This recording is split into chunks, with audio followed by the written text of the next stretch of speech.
Welcome to the FinTech Times News and Views podcast. Established in 2016, the FinTech Times is a global multimedia news outlet centered around the world's first leading FinTech newspaper. We report on the latest and brightest ideas from the FinTech world. Follow the conversation using hashtag TFD News and Views and follow us at the FinTech Times. Hi, my name is Mark Walker. I'm the editorial director and CEO at the FinTech Times. And today I have with us Vijay Bains, Group Chief Sustainability Officer for Emirates NBD. Pleasure to meet you, Vijay. Pleasure to meet you, Mark, and all your listeners and watchers as well. Emirates NBD is continuing to integrate sustainability across all of its operations. I just wondered if we could start off with a little bit of what does sustainable finance sort of mean for you? Yeah, perfect. So for us, sustainable finance is any finance allocated towards a sustainable project. So by that, it could be renewable energy. So we finance a lot of solar within the region. We finance solar as well globally. Could even mean waste to energy. On the other side as well, I think EVs. So we are also the largest financier of EVs in the region as well. I'm hoping, Mark, you and the viewers have EVs as well, financed by MSNBD. On the other side as well, green buildings are really important for us. So within the region as well, green buildings are really important because one, they're more energy efficient. So our bills come down.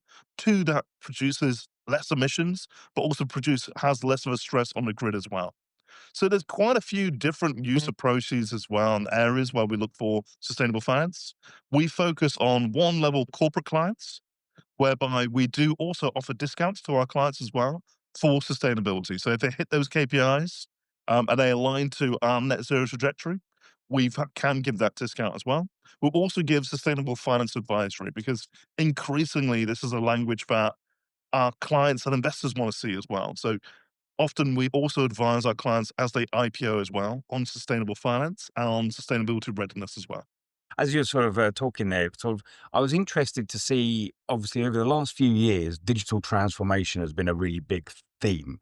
And obviously, you guys, as one of the traditional banks in the sector, have a lot of partnerships. How do you find that digital transformation and fintech partnerships play out in enhancing sort of sustainability and ESG sort of data accuracy in a way? I mean, absolutely crucial. I think for us, digitalization is key. If I take a step back as well, the amount of data around sustainability is huge. When we're talking about emissions, we're talking about scopes 1, 2, and 3 emissions. When we're talking about ESG data, it can be 500 different data points. The reporting burden is quite heavy. So actually, we need to automate and digitize as fast as possible. And it's with that digital automation, it's quite hard for us to see the wood from the trees as well. Now, we've also partnered with a number of fintechs as well in order to help us on that automation journey as well. And again, otherwise it's almost counter sustainability to print stuff out, to have an analysis of it. So actually using those automated tools, we can see where our emissions are increasing, where they're decreasing. For us as well, the other side of it is, as a bank, we're concentrating on our finance emissions. What that means is how we lend to different industries. Are we lending to industries that are decarbonizing? Are we de-risking our books? Again, we use a lot of automated and digital tools for that. So obviously, we can't get more than 2 minutes into a conversation without bringing up the word AI. And obviously, emerging technologies are kind of one of the key areas that are helping to improve access to things like sustainable finance for SMEs. How do you find that those technologies are playing out in actual practical use? Yeah, I mean, very, very practical. I think you're right. AI is the buzzword, and I think it will be the buzzword for the next few years as well. So for us, actually, we've already put a use case on our website. We got around 500 or so inquiries a month around sustainable finance, around sustainability. Actually, we've now got an AI chatbot that actually handles all of those inquiries. Now, that isn't just to support the customer, it's also for us to understand what are our customers asking for as well. And often we found it's quite simple data on our reporting, on our missions, on our products. So actually, if someone's asking me late in the evening in UAE time, actually UK clients asking that question, the chatbot's able to handle that and then do a nice handover as well. On the other side as well, using the AI, we now get to see the analysis or the questions that people are asking. So imagine it's one of my favorite restaurants, Marks. I call it restaurant in loose terms as McDonald's. Now, the McDonald's terminal can see obviously what we order and what we don't order. The interesting thing, I know McDonald's did some analysis where they said people order very differently from when they do in person. We've also noticed this with the AI chatbot. People ask a lot more wider questions around actually what we do as a bank, how sustainable we are, what's our future plans. On the other side as well for AI, we also have a look at, we are looking at integrating a chatbot to explain sustainable finance and some of those terms I was mentioning earlier. So we have probably about 600 to 800 sustainable finance KPIs. One of the things we're looking at with AI is how to put that in our relationship managers' hands and our customers' hands so they can understand when their financing is coming up, what will apply to them, what kind of discounts we can give, what kind of products we can offer as well, to put that power and speed in their hand. And then finally, with AI, the energy demand is high. So actually, we have built out a new data center. We have integrated the GPUs as well from NVIDIA into our data center. So we encourage all of us, all of senior leadership, to use AI throughout the bank. We also offset our emissions for that using nuclear and renewable energy as well, so that it is less guilt on the emission side there as well. I guess it, as you sort of alluded to there, it's kind of all about the personalization of the experience, isn't it? You want your customers, your investors, or anybody that's interacting with you to have the experience that they want from you, rather than you talking to them in one standard language, as it were. That's exactly it. So we want to be able to tailor exactly the way in which our clients are speaking to us. A lot of them are asking on reporting, a lot of them on our ESG ratings. We really also want to speed that up as well. So sustainability, ESG can seem like a bit of an alphabet soup. And we found using the AI engines, it's simplifying it, explaining it in a human language, what we can all understand, and it's in real time as well. And I guess thinking sort of a little bit more about ESG, obviously ESG as a term has taken a little bit of a heat recently. And I think, when I'm going to ask this question about ESG investing, it's not necessarily ESG investing that we're talking about, but more using that framework as a key for what investing looks like. How do you think that sort of investment landscape is changing over the coming years, and how did it get to where it is now? Yeah, so I think with ESG investing, it was a term that was coined about 6 or 7 years ago. Um, ESG investing really underwent a transformation during COVID. So where there weren't a lot of pools of capital, ESG was seen as a safe haven. So some of the, I would say, the change in the market dynamics is as a result of us coming back to normal market economics. There's also obviously political elements as well of ESG and net zero as a whole. For me, ESG investing is sustainable investing. So actually thinking very simple terms whereby we look 10, 20, 30 years from now, for which industries will still be here, what industries are growing, and where do we need to align to as part of our global regulations. So if I take, the biggest example, our energy demand is increasing because of AI. Our energy demand is increasing because of actually global living standards are increasing, and actually populations are increasing. So actually, renewable energy is a really safe bet there. As quickly as we see renewable energy being added or any energy, that demand is taken up. So actually, if you align that to net zero, that's a great example of sustainable investing. Also, you can see asset managers from Europe really piling into sustainable investing and actually providing a cheaper pool of liquidity and a more stable pool of liquidity as well. And what I mean by sustainable investing in that return is basically ensuring that you have access to the most capital. During the credit crunch, those of you old enough to remember, 10 or so years ago now, it wasn't just because of capital, but having access to capital. Sustainable financing is probably now 20% of financing in some jurisdictions. So doing a sustainable finance transaction really makes sure you've got access to that ESG investing pool as well. And actually you're more liquid and your credit profile is stronger as well. Finally, sustainability is increasing. I think we're seeing in every country and every jurisdiction, regulations increasing despite political changes. Green building standards are getting stronger, renewable energy is getting stronger, those net zero pathways are getting stronger and stronger. We've seen oil demand from the IEA being predicted to have peaked as well. in the next 10 or so years, and then start to fall off as well.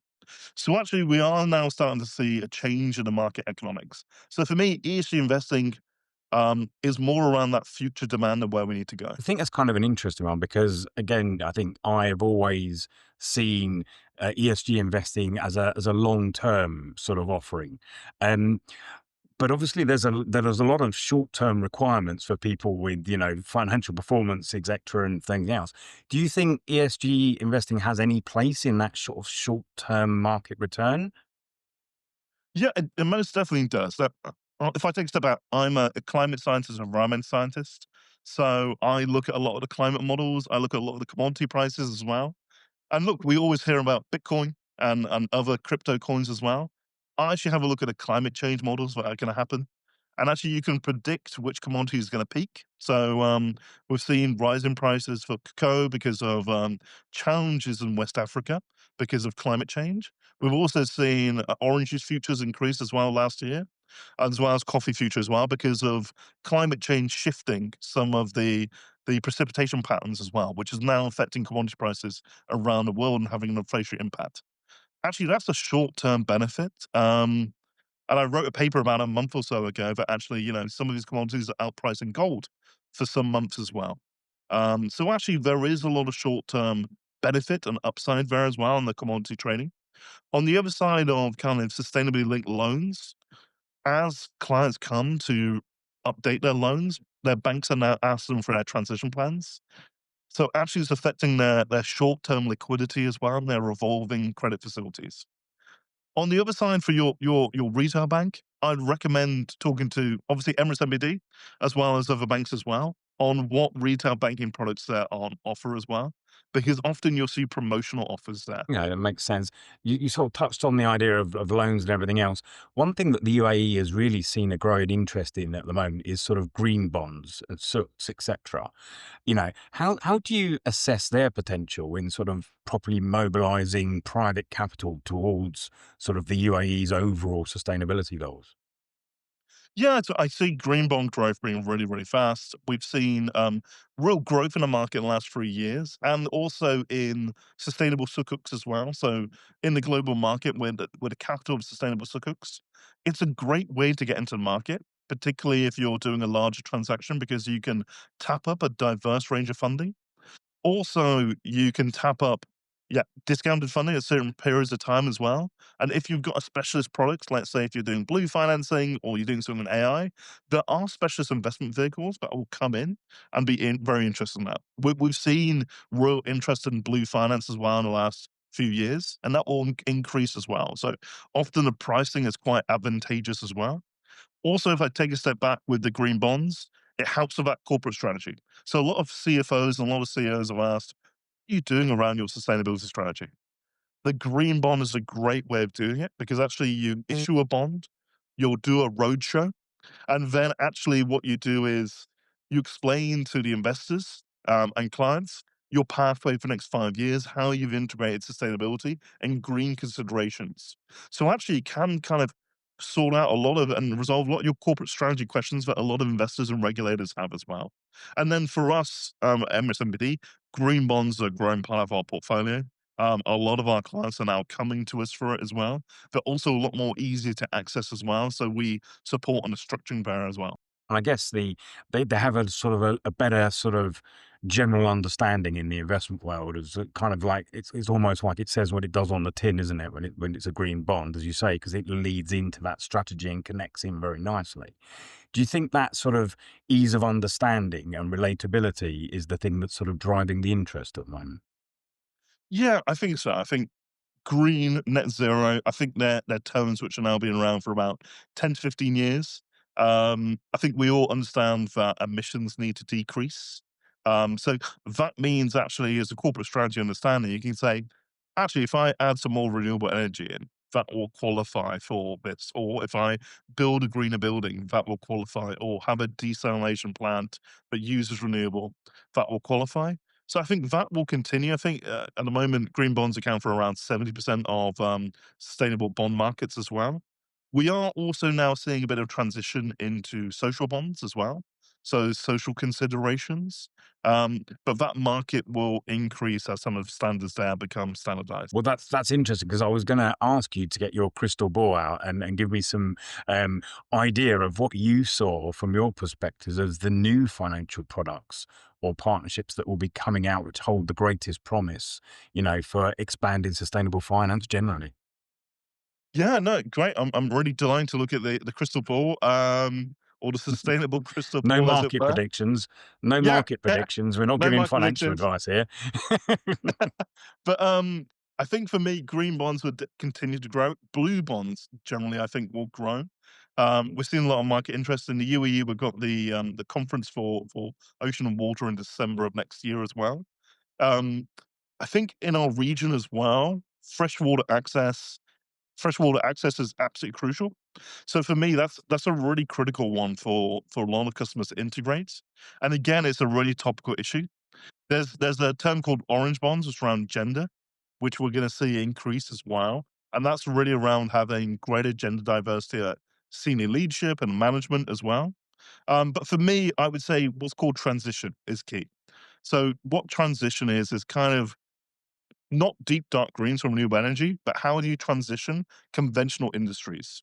So if we look at oil and gas industry, methane abatement's really important to reduce emissions. That actually can become a transition bond product. How to transition some of those hard to abate sectors like steel, like aviation, those become transition finance. And actually, we don't all drive EVs, but actually a lot of us would drive, let's say, hybrid vehicles. If you do that on a corporate lens, that's probably 90% of the market. So the next 5 to 10 years, the big theme is going to be transition for our heaviest industries as well. Because I think everyone understands green, as you mentioned, everyone understands renewable energy, but actually transitioning those hard to abate sectors is absolutely key. I think there's a lot of, well, I wouldn't say misconception, but people are a little bit naive if they think that you can go from 100% emissions to zero Yeah. in such a small amount of time. There has to be a transition in any major shift or any major change. So I think that's kind of a really interesting one. And you think that, as you say, you can actually produce a bond around that, which actually then is helping not only the transition, but also helping the company as well align its strategy, I guess, in a similar way as the green bonds do. Exactly that, and what we've seen in the last few weeks is the International Capital Markets Association, the LMA, produced transition finance principles. So and that will kind of start to decarbonize most of the economy. Then, and I think for me, there's going to be less finger pointing and more saying we need to get in this together and see what we can decarbonize and what we can't. I think the final one is probably the carbon market, so carbon trading as well. So we, amongst others, have carbon trading desks. Integrating that into your financing is absolutely key as well. And we also buy offsets for our own emissions that we simply can't reduce to zero. And we will reach a point where actually, a lot of our clients, a lot of us will say we can't reach net zero without credible offsets as well. So I think that debate on carbon trading is going to come back as well.